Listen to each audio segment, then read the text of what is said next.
BNP. আমার আপনাদের সকলের কাছে একটা প্রশ্ন, বর্তমানে তো তারেক রহমান বাংলাদেশে নাই, তাহলে বিএনপির সবচেয়ে বড় নেতাকে? মির্জা ফখরুল। এখন আমি বলতে হাসি পাচ্ছে আমার, মির্জা ফখরুল যদি দেশের সবচেয়ে বড় নেতা হয় বিএনপির, তাহলে গত 3 মাসে কেন মির্জা ফখরুলকে কোনো টক শোতে কিংবা কেন কোনো মিডিয়া ফেস করতে দেখা যায় না? দেখা গেছে কাকে? সালাউদ্দিন সাহেবকে। এখন আপনারা যারা পলিটিক্সের ভিতরে আছেন বা থাকেন তারা জানেন গত 10 বছর সালাউদ্দিন সাহেবকে ভারতে বিলাসবহুল ভাবে 3 স্টার প্লাস রিসর্টে রাখা হয়েছে, তাকে সম্পূর্ণ সুযোগ সুবিধা দেওয়া হয়েছে, তাকে সেটিং করা হয়েছে ভারতীয় দালাল প্রথায়। তাই সে হচ্ছে, আমি নিজের মুখে বলবো, আমি জানি না আমি এটা বলার পর আমি বাঁচবো কিনা, আমি আমি আমি আল্লাহর আইনে আল্লাহর জমিনে দাঁড়ায় বলবো, বিএনপি হচ্ছে ভারতের দালাল, ভারতের দালাল, ভারতের দালাল। এবং যারা বিএনপির ভারতের সাপোর্ট করে না, যেমন ইলিয়াস আলী, বাবর, তারা এখন কোথায়? আমার প্রশ্ন, তাদের কি বিএনপি কি সামনে আনছে? কেন আনছে না? কারণ বিএনপি তাদেরকে আনতে দিবে না, তারা ভারতপন্থী না, তারা ভারতের বিরোধী, এবং ভারত আর বিএনপি এটা চায় না। তারা এখন এক হয়ে গিয়েছে, 2 সাপের 1 বিষ, আওয়ামী লীগ আর ধানের শীষ। ঢাকা মিরপুর থেকে এসেছি, নৌবাহিনী কলেজের একজন ছাত্র, আমার নাম মোহাম্মদ ফাওয়াজ।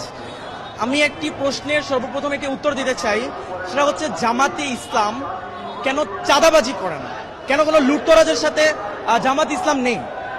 মূলত আমি প্রথমে একটি কথা বলে দিতে চাই, সেটা হচ্ছে আমাদের অন্যান্য দল যদি আমরা দেখে থাকি গত 53 বছরে আমাকে একটা দল, আপনি আমাকে ইন্ডিভিজুয়াল দেখাবেন যে একটি সেবামূলক প্রতিষ্ঠান কিংবা কর্মসংস্থান তৈরি করেছে?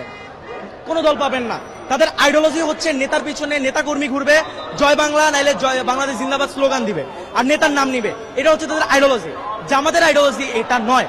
তাদের আইডিওলজি কিভাবে একটি নতুন প্রতিষ্ঠান তৈরি করা যায়। আপনি যদি গত 53 বছরে খেয়াল করেন, অসংখ্য জামাতের হাসপাতাল, অসংখ্য ব্যাংকিং সেক্টর তৈরি করা হয়েছে, যার কারণে জামাতে ইসলামের যে নেতাকর্মীরা রয়েছে পড়াশোনা শেষে তারা যদি চাকরিও না পেয়ে থাকে তাদেরকে ওইখানে নিয়োগ দেওয়া হয়, এবং যার কারণে তাদের চাঁদাবাজি কিংবা এইসব কাজে লিপ্ত হতে হয় না। তারা একটি অর্থনৈতিক ভালো একটি কাজের মাধ্যমে তাদের জীবন বাহন করতে পারে।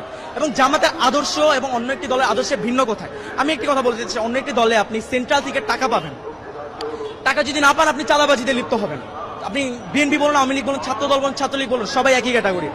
আপনি ছাত্র শিবির বলুন যদি, বা জামাত ইসলাম বলুন, এদের অর্থ উৎস কিন্তু এইটা নয়। এদের অর্থ উৎসটা কোথায়? আমি আপনাকে বলি, ক্লাস 9-এর একটি ছাত্র, আমার নামটা ঠিক মনে নেই, আমাদের গ্রামের বরিশালের একজন ভাই, সে ক্লাস 9-এ থাকতে তার বাবা মা মারা যায়, তার পড়াশোনা সে ছেড়ে দিবে ভেবেছে।